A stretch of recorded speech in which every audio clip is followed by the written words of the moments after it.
In 1113 BC, a Roman woman named Marcia screams as workers lower a stone slab over her underground tomb. The grinding sound echoes, then silence.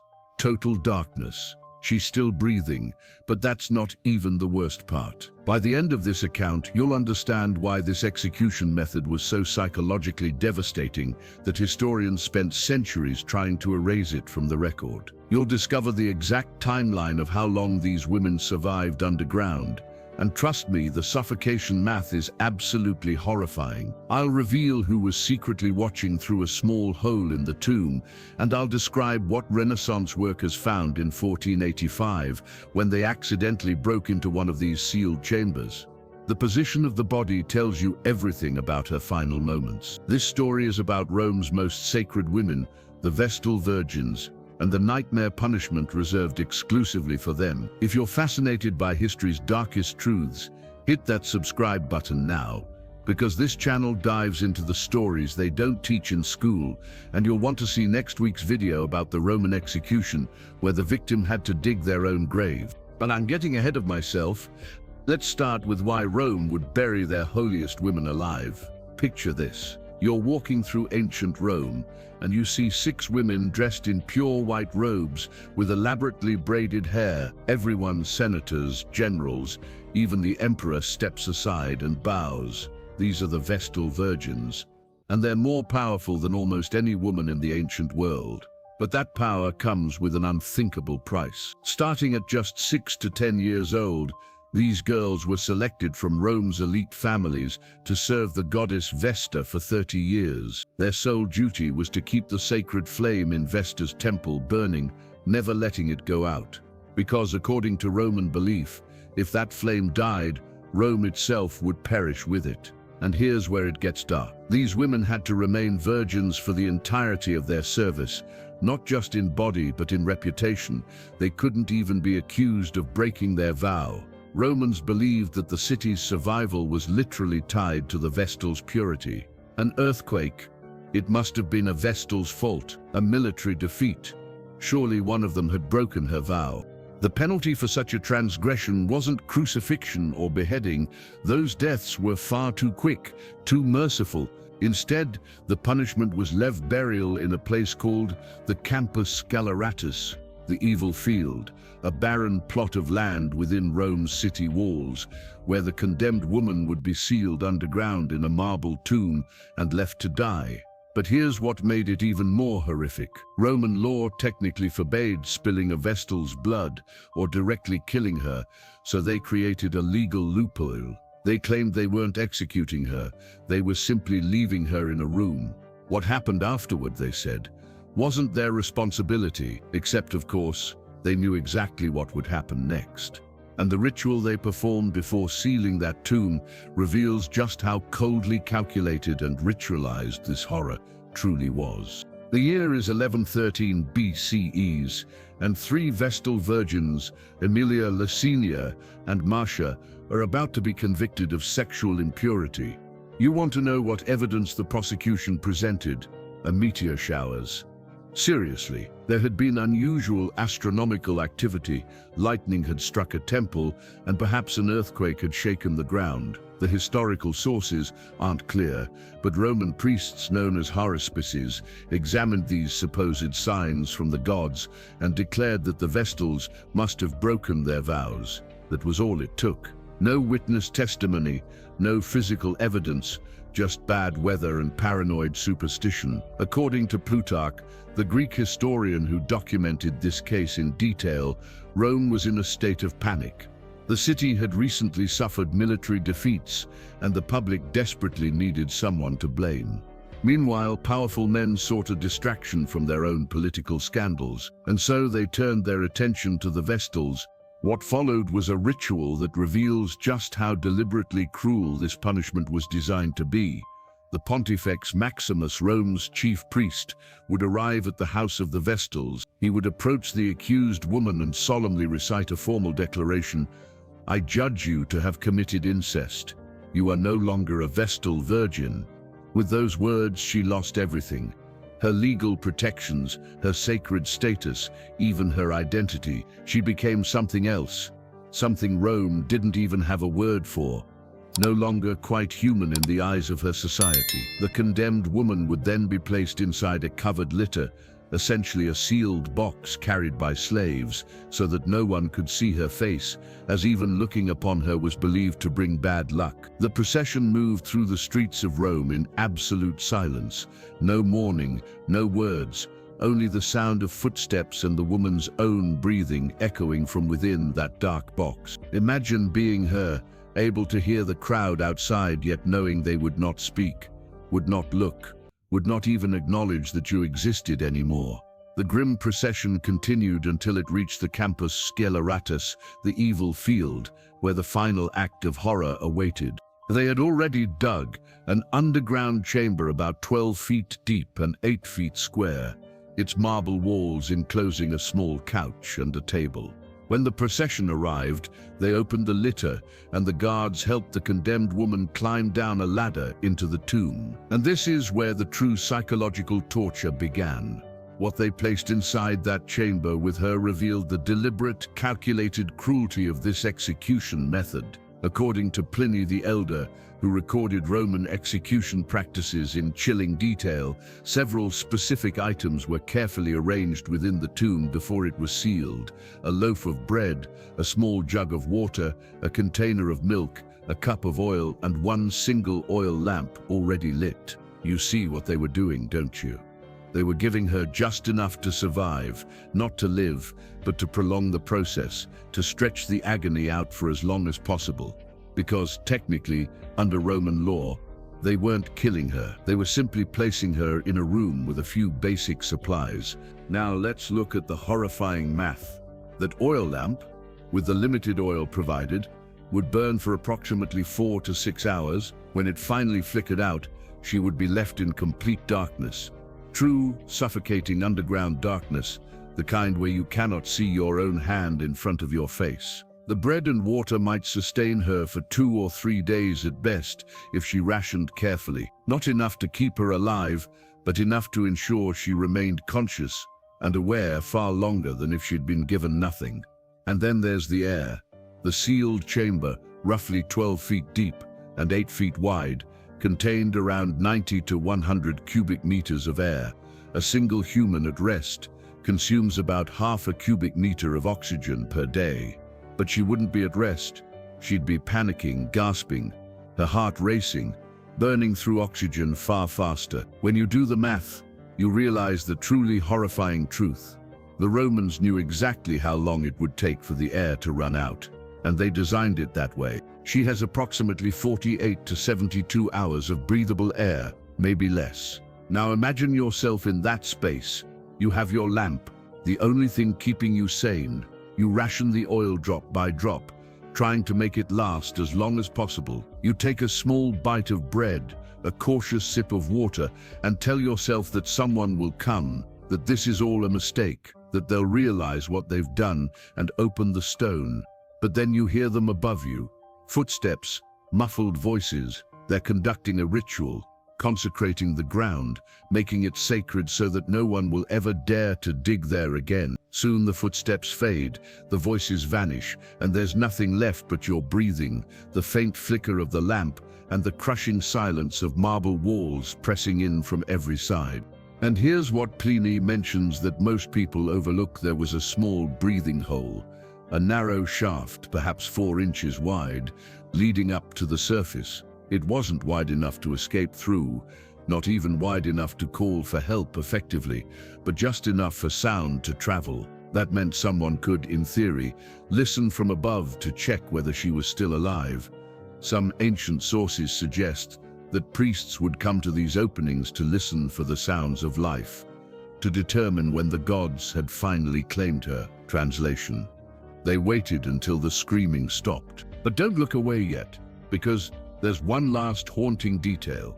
In their final hours, some of these women did something extraordinary, something archaeologists discovered centuries later that defied the fate Rome had written for them. One Vestal's final act was so shockingly defiant that it changed Roman law forever, forcing even the most powerful men in the empire to confront the horror of what they had done. In 3037 BCE, A Vestal Virgin named Minucia was accused of breaking her vow of chastity and sentenced to the same horrifying fate. Buried alive, the historian Livy recorded her case in particular because of what happened afterward and what they discovered when her tomb was eventually opened years later for religious inspection. The marble walls inside were covered in scratch marks, deep, deliberate gouges where she had clawed at the stone with her fingernails in her final hours.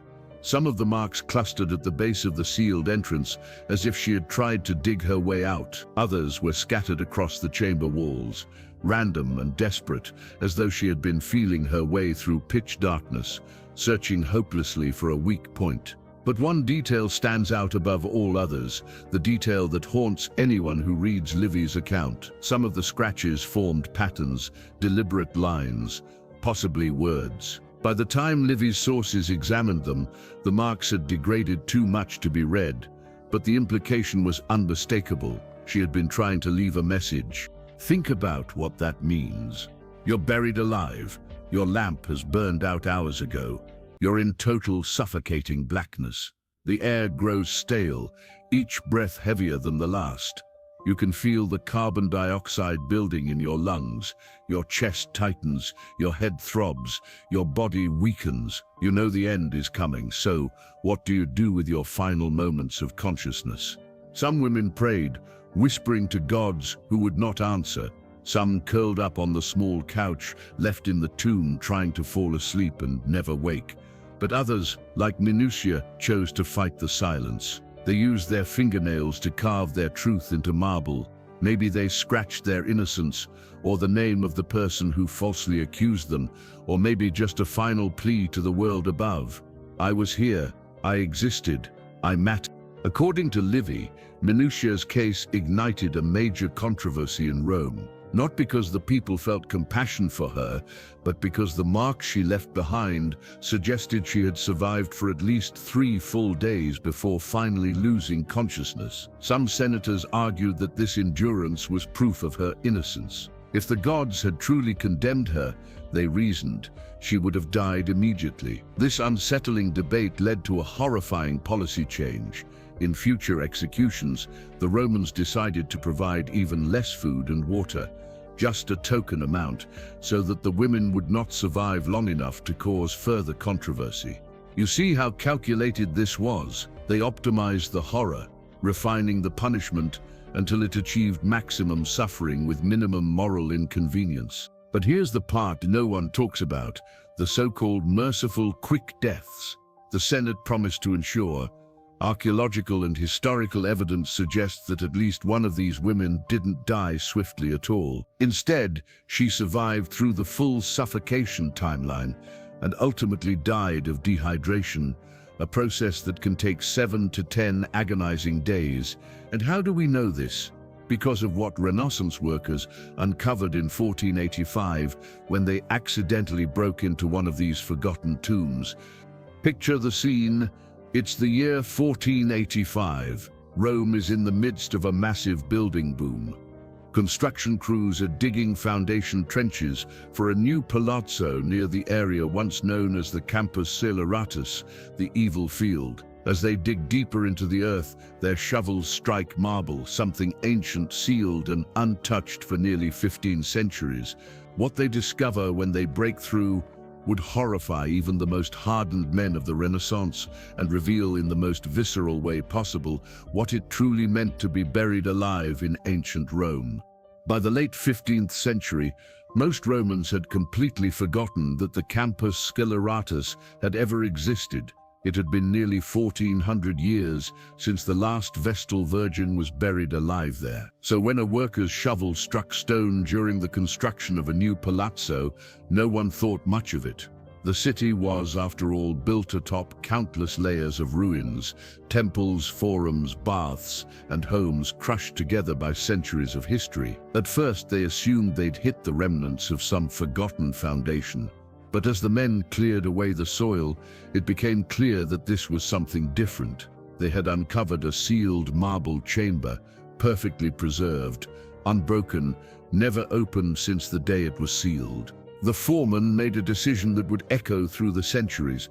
He ordered the workers to break the seal. What they found inside would haunt scholars and theologians alike. According to contemporary accounts, including a letter written by the Roman humanist Pomponio Leto, the men discovered a skeleton still clothed in fragments of ancient fabric, lying face down on the floor, directly in front of the sealed entrance. She was not on the couch that had been placed there, nor against the wall. She was at the door.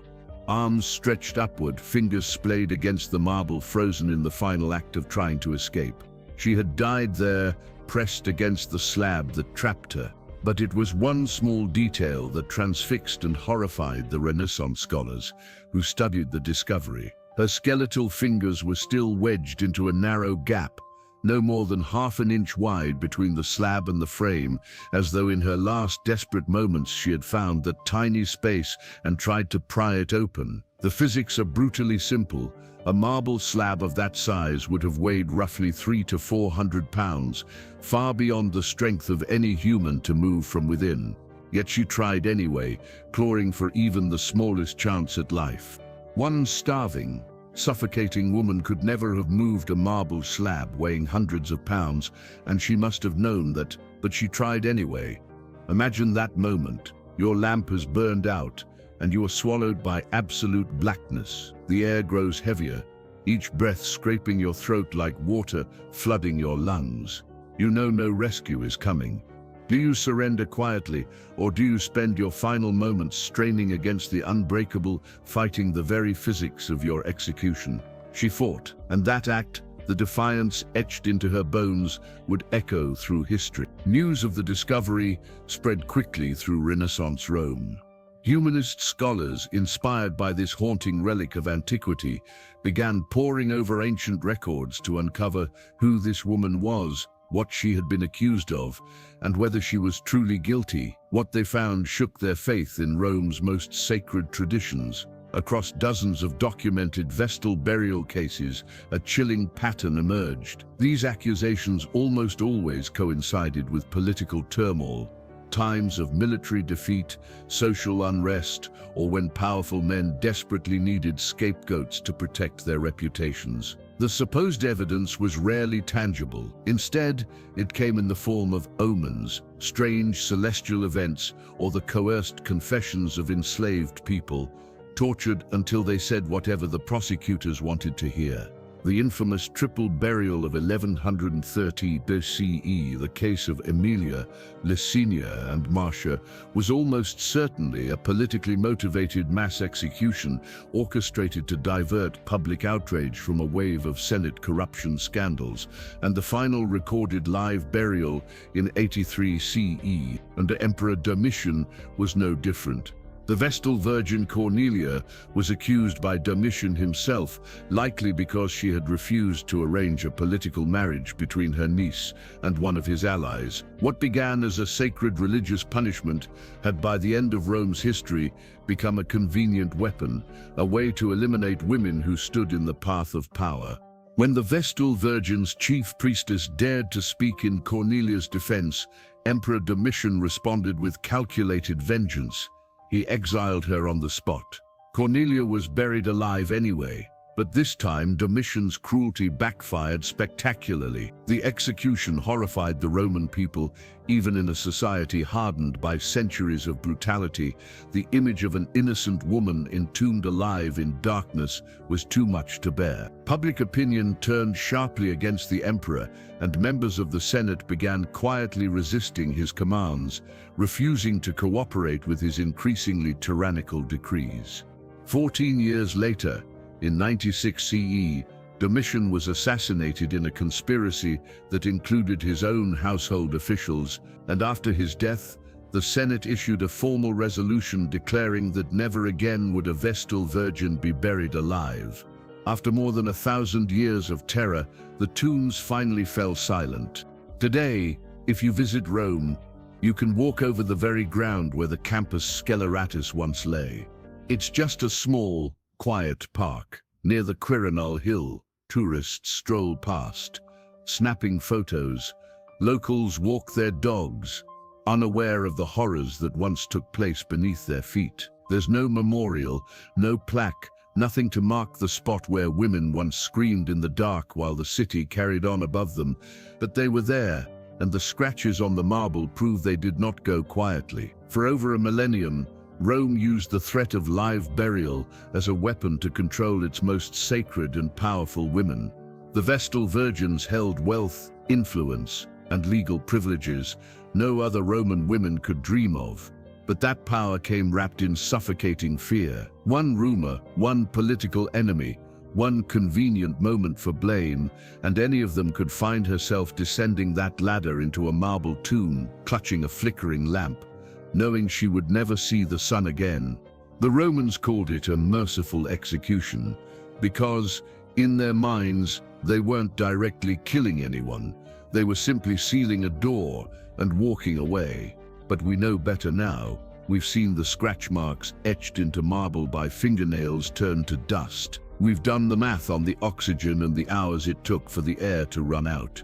We've read the desperate, half-erased messages carved into stone by women who refused to vanish quietly. And what makes this story relevant today is that while the rituals and tools have changed, the pattern remains painfully familiar.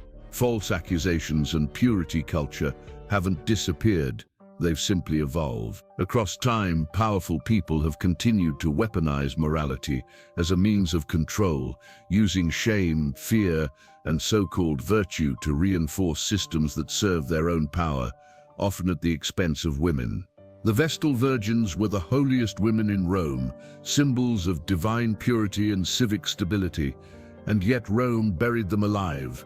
Their deaths were framed as sacred justice, but in truth, they were political theater, instruments of control dressed in the language of religion. So here's my question to you, and I want you to really think about it before you answer.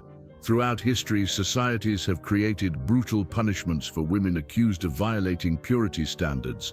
What does that reveal about who those laws were truly meant to control and why? Drop your thoughts in the comments. And if this story made you rethink how dark and manipulative so-called justice has been throughout history, make sure you're subscribed, because next week I'll be covering the Roman execution, where the victim was forced to participate in their own death, an ordeal where the psychological torment was even more excruciating than the physical pain. I'll see you in the next one.